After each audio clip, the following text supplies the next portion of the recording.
Yes, അങ്ങനെ നമുക്ക് finally കുറെ വർഷങ്ങൾക്ക് ശേഷം മറ്റൊരു planet of the apes cinema നമുക്ക് ലഭിച്ചിരിക്കുക തന്നെയാണ്. ആൻഡ് ഇത് മാറ്റ് റീവ്സിന്റെ ആ ഒരു ഫ്രാഞ്ചൈസിൽ വരുന്ന സിനിമയാണോ എന്ന് ചോദിച്ചു കഴിഞ്ഞാൽ അല്ല. കാരണം മാറ്റ് റീവ്സ് അല്ല സിനിമ ഡയറക്റ്റ് ചെയ്തിട്ടുള്ളത് തന്നെ.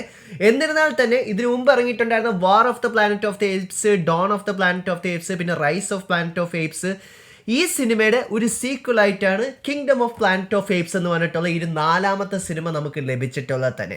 സോ ഇന്ന് ഈ വീഡിയോയിൽ ഈ സിനിമ നിങ്ങൾ ആക്ച്വലി തിയേറ്ററിൽ പോയി കാണണോ, ബാക്കി ഉണ്ടായിരുന്ന സിനിമയെക്കാളും അതിൻ്റെ അടുത്ത് വെച്ച് നമ്മൾ നോക്കുകയാണെങ്കിൽ ഈ സിനിമ നല്ലതാണോ അല്ലയോ എന്നുള്ള കാര്യങ്ങളെല്ലാം തന്നെയാണ് നമ്മൾ വീഡിയോയിൽ നോക്കാൻ പോണത് തന്നെ.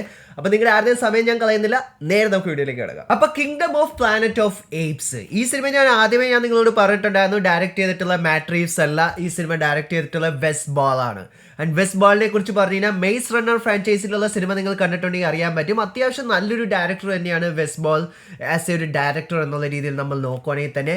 ആൻഡ് ആ ഒരു കഴിവ് പുള്ളിക്കാരൻ സത്യം പറഞ്ഞാൽ ഈ ഒരു പുതിയ പ്ലാനറ്റ് ഓഫ് ദി ഏപ്സ് സിനിമയ്ക്കകത്തും പുള്ളിക്കാരന് കാണിച്ചു തരാൻ സാധിച്ചിട്ടുണ്ട്. കാരണം എന്ന് പറഞ്ഞാൽ ഇതിന് മുമ്പ് ഉണ്ടായിരുന്ന രണ്ട് സിനിമകൾ ഭയങ്കര ലെജൻഡറി ആയിട്ടുള്ളായിരുന്ന സിനിമകൾ തന്നെയാണ്. കാരണം മാറ്റ് റീവ്സ് അത്രയും കിഡിലനായിട്ട് തന്നെ അത് ഡയറക്റ്റ് ചെയ്തിട്ടുള്ളത് തന്നെയായിരുന്നു.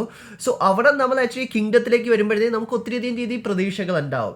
സോ ഞാൻ ഇത്രേ പറയുള്ളൂ, ആ ഒരു പ്രതീക്ഷയ്ക്ക് ഒത്തുള്ളൊരു സിനിമയായിട്ട് എനിക്ക് എന്താണെങ്കിലും kingdom of planet of the ഏപ്സ് പറഞ്ഞ ഈ സിനിമ കണ്ടു കഴിഞ്ഞപ്പോൾ എനിക്ക് പേഴ്സണലി എനിക്ക് തോന്നിയിട്ടുണ്ടായിരുന്നു. അതുകൊണ്ട് തന്നെ ഈ ഒരു ഫ്രാഞ്ചൈസിയുടെ ഒരു ഫാനാണ് നിങ്ങൾ എങ്കിൽ നിങ്ങളെ നിരാശ എന്താണെങ്കിലും ചെയ്യില്ല. കാരണം നിങ്ങൾക്ക് ആവശ്യമുള്ള എല്ലാ രീതിയിലുള്ള എൻ്റർടൈൻമെൻറ്റും നമുക്ക് ഈ ഒരു സിനിമയ്ക്ക് കൂടി നമുക്ക് എന്താണെങ്കിലും ലഭിക്കുന്നുണ്ട്. ഒരു രീതിയിൽ ഞാൻ ഒരിക്കലും മാറ്റ് റീവ്സിൻ്റെ സിനിമയെക്കാളും കിടിലനായിട്ടുള്ളൊരു സിനിമ എന്ന് ഞാൻ ആദ്യമേ പറയുന്നേ ഇല്ല. കാരണം എന്ന് പറഞ്ഞാൽ ഒരിക്കലുമല്ല. പക്ഷെ നല്ലൊരു സീക്വൽ എന്നുള്ള രീതിയിൽ നമുക്ക് എന്താണെങ്കിലും kingdom of planet of apes എന്ന് പറഞ്ഞ ഈ ഒരു സിനിമയെ കൺസിഡർ ചെയ്യാവുന്നത് തന്നെയാണ്. പിന്നെ ഈ ഒരു ഫ്രാഞ്ചൈസി തന്നെ നമ്മൾ ആലോചിക്കുമ്പോൾ തന്നെ നമ്മുടെ മൈൻഡിൽ വരുന്നത് തന്നെയാണ് സീസർ. കാരണം റൈസിൽ മുതൽ തന്നെ നമുക്ക് ഭയങ്കര എന്താ പറയുക ഫാൻ ഫേവറേറ്റ് ആയിട്ടുള്ളൊരു ക്യാരക്ടർ തന്നെയാണ് സീസർ. പക്ഷേ സീസർ ഈ ഒരു സിനിമയ്ക്കകത്തില്ല. കാരണം എന്താണെന്ന് ചോദിച്ചു കഴിഞ്ഞാൽ സീസറിൻ്റെ ആ ഒരു റെയിനിന് ശേഷം കുറേ കാലം കഴിഞ്ഞിട്ടുള്ള ആ ഒരു പ്ലോട്ടാണ് നമുക്ക് ഈ ഒരു സിനിമയിൽ നമുക്ക് കാണാൻ കഴിഞ്ഞിട്ടുള്ളത്. ആൻഡ് ഈ ഒരു സിനിമയ്ക്കകത്ത് നമുക്ക് മോസ്റ്റ്ലി അവർ നമ്മളെ കാണിച്ചു തന്നിട്ടുള്ളത് നോവ എന്ന് പറഞ്ഞിട്ടുള്ള ഈ ഒരു ഏപ്പിൻ്റെ ജേണിയാണ് നമുക്ക് ത്രൂ ഔട്ട് നമുക്ക് ഇതിനകത്ത് കാണാനും കഴിഞ്ഞിട്ടുള്ളത് തന്നെ. ആൻഡ് ഈ ഒരു വേൾഡിൽ ഇപ്പോൾ സത്യം പറഞ്ഞാൽ ഏപ്സ് തന്നെയാണ് ഡോമിനേറ്റ് ചെയ്യുന്നത്. കാരണം നമ്മളത് വാറിനകത്തൊക്കെ നമ്മൾ കണ്ടുവന്നത് തന്നെയായിരുന്നു. ആൻഡ് അതിന് ശേഷം എന്തൊക്കെ അവിടെ സംഭവിക്കും. ആൻഡ് ഇതിൻ്റെ ഇടയിൽ സീസർ നമ്മളെ കുറേ കാര്യങ്ങൾ നമ്മൾ പഴയ സിനിമകളിലെല്ലാം നമ്മൾ കണ്ടിട്ടുണ്ടായിരുന്നു. അതെല്ലാം എങ്ങനെ ഇവരെ ഇമ്പാക്റ്റ് ചെയ്യുന്നു ആസ് ഒരു എയ്പ്പ് എന്നുള്ള രീതിയിൽ എന്നുള്ള കാര്യങ്ങളെല്ലാം തന്നെയാണ് ഈ ഒരു സിനിമയിൽ നമ്മളെ അവർ കാണിച്ചു തരാൻ ശ്രമിച്ചിട്ടുള്ളത്. ഞാൻ ഇത്രേ പറയുള്ളൂ, അതായത് നമ്മുടെ മാറ്റ് റീവ്സിൻ്റെ ആ ഒരു ഫിലിം വെച്ച് നോക്കുകയാണെങ്കിൽ ആ ഒരു സ്റ്റോറി അവിടെ എൻഡ് ചെയ്തിട്ടുണ്ടായിരുന്നു. ഇത് ആ ഒരു സെയിം യൂണിവേഴ്സിൽ നടക്കുന്ന മറ്റൊരു സ്റ്റോറി ആയിട്ട് നമുക്ക് കൺസിഡർ ചെയ്യാൻ പറ്റുന്നത് തന്നെയാണ്. കാരണം അവർക്ക് വേണമെന്നുണ്ടെങ്കിൽ ഇതിനൊരു ട്രിയോളജി കൊണ്ടുവരാൻ ഒരു ബുദ്ധിമുട്ടും ഉണ്ടാവില്ലെന്ന് തന്നെയാണ് ഈ ഒരു സിനിമ കണ്ടുകഴിഞ്ഞപ്പോൾ എനിക്ക് പേഴ്സണലി എനിക്ക് തോന്നിയിട്ടുണ്ടായത് തന്നെ. ആൻഡ് ഇനി നമ്മൾ ആക്ടേഴ്സിലേക്ക് പോയി ഫ്രേയ ആലനെ നമുക്ക് ഈ ഒരു സിനിമയ്ക്ക് നമുക്ക് കാണാൻ കഴിഞ്ഞിട്ടുണ്ട്. ആൻഡ് ഫ്രേയ ആലൻ്റെ ക്യാരക്ടറിനെ കുറിച്ച് നമ്മൾ സംസാരിക്കുകയാണെങ്കിൽ ഞാൻ നിങ്ങളോട് പറയുള്ളൂ. കാരണം എന്ന് പറഞ്ഞാൽ കിങ് കോങ് ഗോഡ്സില vs കോങ് എന്ന് പറഞ്ഞ സിനിമയ്ക്കകത്തൊക്കെ ഹ്യൂമൻസിന് എന്താണ് റോളുള്ളത് അത്രയും റോൾ തന്നെ ഇതിനകത്തും ഹ്യൂമൻസിനുള്ളൂ. കാരണം അത് നിങ്ങൾ കാണുമ്പോൾ തന്നെ നിങ്ങൾക്ക് മനസ്സിലാക്കാൻ പറ്റും. അല്ലാതെ അതിനകത്ത് പ്രത്യേകിച്ചൊരു വലിയൊരു എന്താ പറയുക ഒരു എക്സ്പ്ലറേഷനോ അല്ലെങ്കിൽ ആ ഒരു ക്യാരക്ടർ ഡെവലപ്മെൻറ്റോ ഒന്നും നമുക്ക് എന്താണ് ഈ ഒരു സിനിമയ്ക്കകത്തുനിന്ന് പ്രതീക്ഷിക്കുകയും ചെയ്യരുത്. ആൻഡ് പിന്നെ എടുത്ത് പറയേണ്ട സിനിമയ്ക്കകത്തുള്ള വില്ലനെ കുറിച്ച് തന്നെയാണ്. പ്രോക്സിമസ് സീസർ എന്ന് തന്നെയാണ് ഈ ഒരു സിനിമയ്ക്കകത്തുള്ള വില്ലൻ്റെ പേര്. ആൻഡ് ആ ഒരു വില്ലൻ്റെ ക്യാരക്ടറും അവർക്ക് സൂപ്പറായിട്ട് തന്നെ ചെയ്യാൻ കഴിഞ്ഞിട്ടുണ്ട്.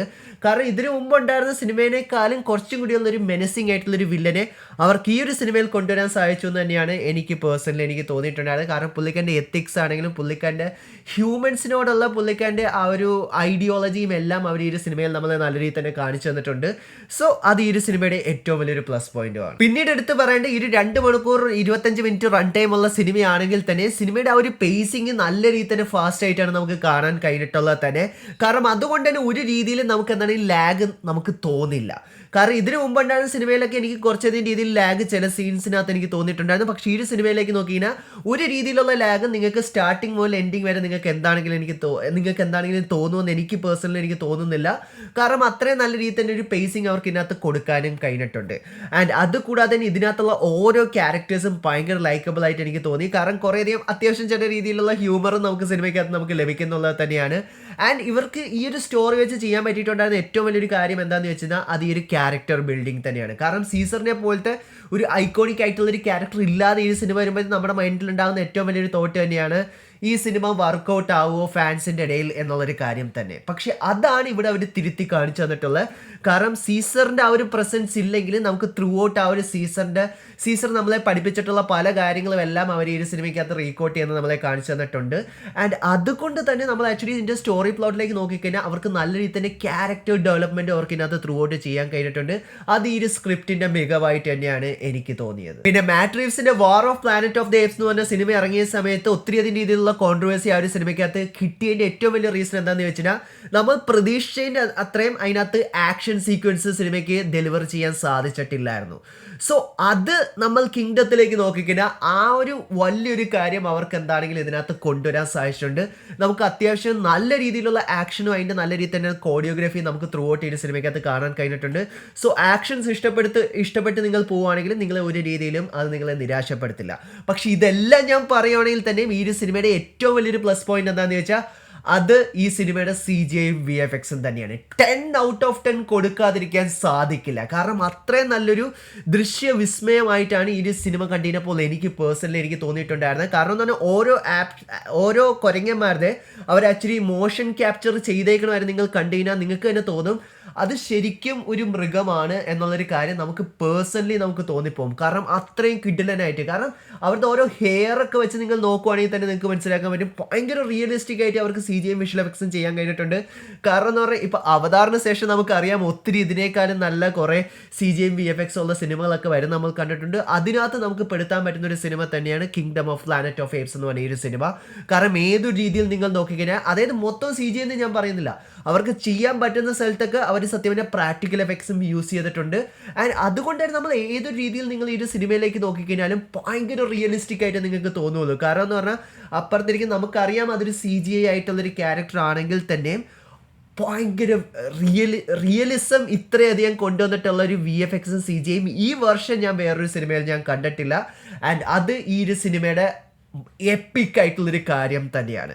സോ ഇത്തരം കാര്യങ്ങൾ തന്നെയാണ് പുതിയ kingdom of planet of apes എന്ന് പറഞ്ഞ ഈ ഒരു സിനിമയെക്കുറിച്ച് എനിക്ക് എൻ്റെ അഭിപ്രായങ്ങൾ നിങ്ങളോട് പറയാനുള്ളൊരു കാര്യം തന്നെ. ഒറ്റവാക്കി ഞാനൊരു കാര്യം ഞാൻ പറയാം, മാറ്റ് റീവ്സിൻ്റെ സിനിമ വെച്ച് നമുക്ക് ഒരിക്കലും കമ്പയർ ചെയ്യാൻ പറ്റില്ല. അത് വെച്ച് കമ്പയർ ചെയ്യുകയാണെങ്കിൽ ഇത് ഒരു പടി താഴെ തന്നെ നിൽക്കുള്ളൂ. പക്ഷെ എന്നാലും ആ ഒരു ഫ്രാഞ്ചൈസിക്ക് വേണ്ടിയിട്ടുള്ളൊരു സീക്വൽ എന്നുള്ള രീതിയിൽ നിങ്ങൾ ഈ ഒരു സിനിമയിലേക്ക് നോക്കിക്കഴിഞ്ഞാൽ നിങ്ങളെ എൻ്റർടൈൻമെൻറ്റ് ചെയ്യിക്കാൻ പറ്റിയിട്ടുള്ള എല്ലാ കാര്യങ്ങളും ഈ ഒരു സിനിമയ്ക്കകത്ത് ഉണ്ട്. പിന്നെ ഞാൻ നേരത്തെ പറഞ്ഞ പോലെ ആക്ഷൻസ്, ആ ഒരു സിനിമയ്ക്കകത്ത് ആക്ഷൻ കുറഞ്ഞു പോയി നിങ്ങൾക്ക് ആർക്കെങ്കിലും തോന്നിയിട്ടുണ്ടെങ്കിൽ ഈ ഒരു സിനിമ അതെന്താണെങ്കിലും നികത്തിയിട്ടുണ്ട്. കാരണം ഈ ഒരു സിനിമയ്ക്കകത്ത് ആക്ഷൻസ് കൂടുതലുണ്ട് വാർ ഓഫ് പ്ലാനറ്റ് ഓഫ് ഏപ്സ് വെച്ച് നമ്മൾ നോക്കുവാണെങ്കിൽ തന്നെ. എന്നിരുന്നാലും നല്ലൊരു സേഫ് സൈഡിൽ അവർ ചെയ്തിട്ടുള്ളൊരു സീക്വലായിട്ടാണ് എനിക്ക് പേഴ്സണലി എനിക്ക് തോന്നിയിട്ടുള്ളത് തന്നെ.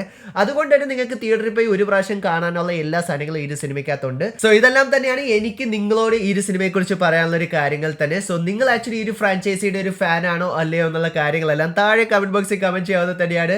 നിങ്ങളുടെ പേഴ്സണൽ ഫേവറേറ്റ് എന്താ പറയുക പ്ലാനറ്റ് ഓഫ് ദി ഏപ്സ് സിനിമ ഏതാന്നുള്ള കാര്യങ്ങൾ നിങ്ങൾക്ക് കമൻറ്റ് ബോക്സിൽ കമൻറ്റ് ചെയ്യാവുന്നത് തന്നെയാണ്. വീഡിയോ ഇഷ്ടപ്പെട്ട ലൈക്കും ഷെയറും ചെയ്യാവുന്നത് തന്നെയാണ്. ഇഷ്ടപ്പെട്ട ഡിസ്ലൈക്ക് ചെയ്യാവുന്നത് തന്നെയാണ്. So stay safe guys, stay awesome.